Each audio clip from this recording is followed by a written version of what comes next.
تفسیر ابن کثیر سورۃ البقرہ آیت نمبر 74۔ اعوذ باللہ من الشیطان الرجیم، بسم اللہ الرحمن الرحیم۔ ثم قست قلوبکم من بعد ذلک فہی کالحجارۃ او اشد قسوۃ وان من الحجارۃ لما يتفجر منہ الانہار وان منها لما یشقق فیخرج منہ الماء وان منها لما یہبط من خشیۃ اللہ وما اللہ بغافل عما تعملون۔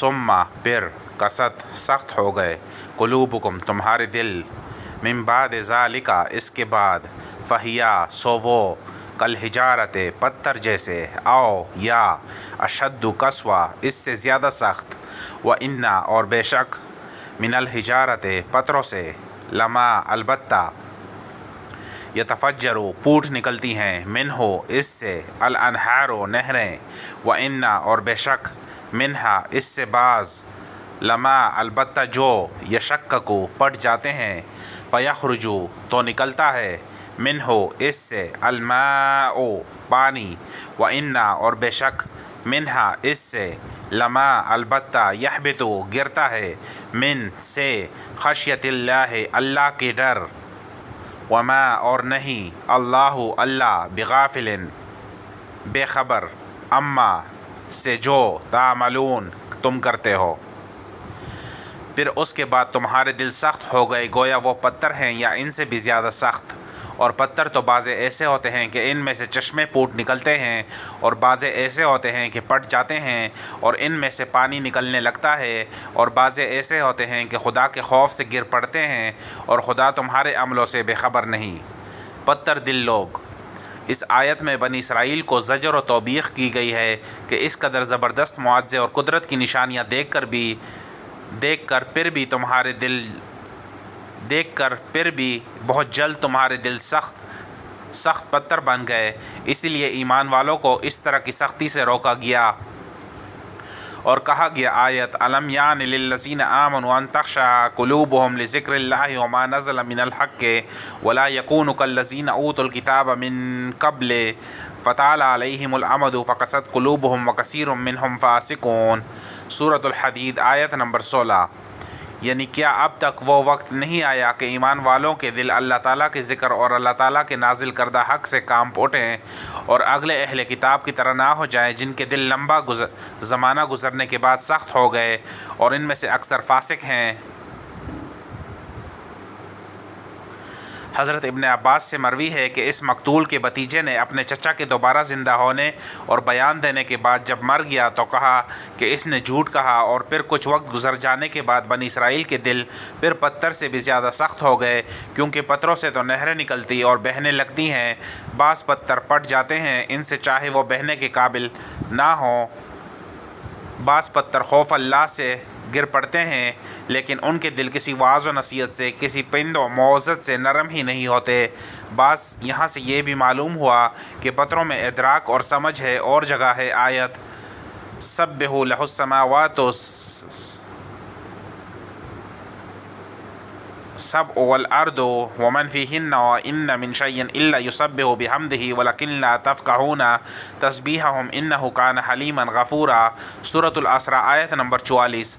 یعنی ساتوں آسمان اور زمینیں اور ان کی تمام مخلوق اور ہر چیز اللہ تعالیٰ کی تسبیح بیان کرتی ہے، لیکن تم ان کی تسبیح سمجھتے نہیں ہو۔ اللہ تعالیٰ حلم و بردباری والا اور بخشش و عفو والا ہے۔ ابو علی جبانی نے پتھر کے خوف سے گر پڑنے کی تعویل اولوں کے برسنے سے کی ہے، لیکن یہ ٹھیک نہیں، رازی بھی غیر درست بتلاتے ہیں، اور فی الواقع یہ تعویل صحیح نہیں، کیونکہ اس میں لفظی معنی بے دلیل کو چھوڑنا لازم آیا ہے۔ واللہ عالم۔ نہریں بہہ نکلنا زیادہ رونا ہے، پھٹ جانا اور پانی کا نکلنا اس سے کم رونا ہے۔ گر پڑنا، دل سے ڈرنا بعض کہتے ہیں یہ مجازن کہا گیا، جیسے اور جگہ ہے یریدان ینقضوا، یعنی دیوار گر پڑنا چاہ رہی تھی۔ ظاہر ہے کہ یہ مجاز ہے، حقیقتاً دیوار کا ارادہ ہی نہیں ہوتا۔ رازی قرطبی وغیرہ کہتے ہیں ایسی تعویلوں کی کوئی ضرورت نہیں، اللہ تعالیٰ جو صفت جس چیز میں چاہے پیدا کر سکتا ہے۔ دیکھیے اس کا فرمان آیت ان عرضنا الامانات علی السماوات والارض والجبال فابین ان یحملناها واشفقن منها وحملها الانسان۔ سورۃ الاحزاب آیت نمبر 72۔ یعنی ہم نے امانت کو آسمان اور زمینوں اور پہاڑوں کے سامنے پیش کیا، انہوں نے اس کے اٹھانے سے مجبوری ظاہر کی اور ڈر گئے، اور آیت گزر چکی کہ تمام چیزیں اللہ تعالیٰ کی تسبیح بیان کرتی ہیں۔ اور جگہ ہے آیت والنجم والشجر یسجدان، یعنی عکاس، بیل اور درخت اللہ تعالیٰ کو سجدہ کرتے ہیں۔ اور فرمایا آیت قالت آتینا طائعین، سورہ فصلت آیت نمبر 11، زمین و آسمان نے کہا ہم خوشی خوشی حاضر ہیں۔ اور جگہ ہے کہ پہاڑ بھی قرآن سے متاثر ہو کر ڈر کے مارے پٹ جاتے۔ اور جگہ فرمان ہے آیت وقالوا لجلودہم، یعنی گناہ گار لوگ اپنے جسموں سے کہیں گے تم نے ہمارے خلاف شہادت کیوں دی؟ وہ جواب دیں گے کہ ہم سے اس اللہ نے بات کرائی جو ہر چیز کو بولنے کی طاقت عطا فرماتا ہے۔ ایک صحیح حدیث میں ہے کہ احد پہاڑ کی نسبت رسول اللہ صلی اللہ علیہ وآلہ وسلم نے فرمایا یہ پہاڑ ہم سے محبت رکھتا ہے اور ہم بھی اس سے محبت رکھتے ہیں۔ ایک اور حدیث میں ہے کہ جس کھجور کے تنے پر ٹیک لگا کر حضور صلی اللہ علیہ وآلہ وسلم جمعے کا خطبہ پڑھا کرتے تھے، جب ممبر بنا اور وہ تنا ہٹا دیا گیا تو وہ تنا پوٹ کر رونے لگا۔ صحیح مسلم شریف کی حدیث میں ہے رسول اللہ صلی اللہ علیہ وآلہ وسلم فرماتے ہیں میں مکہ کے اس پتھر کو پہچانتا ہوں جو میری نبوت سے پہلے مجھے سلام کیا کرتا تھا۔ حجر اسود کے بارے میں ہے کہ جس نے اسے حق کے ساتھ بوسہ دیا ہوگا یہ اس کے ایمان کی گواہی قیامت والے دن دے گا۔ اور اس طرح کی بہت سی آیات اور حدیثیں ہیں جن سے صاف معلوم ہوتا ہے کہ ان چیزوں میں ادراک و حس ہے اور یہ تمام باتیں حقیقت پر محمول ہیں نہ کہ مجاز پر۔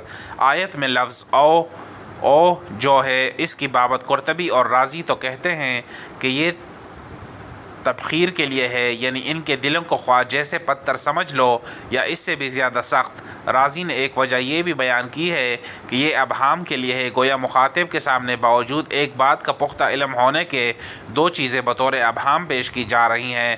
بعض کا قول ہے کہ مطلب یہ ہے کہ بعض دل پتھر جیسے اور بعض اس سے زیادہ سخت ہیں، واللہ عالم۔ اس لفظ کے جو معنی یہاں پر ہیں وہ بھی سن لیجئے۔ اس پر تو اجماع ہے کہ آؤ شک کے لیے نہیں، یا تو یہ معنی میں واو کہ ہے یعنی اس کے دل پتھر جیسے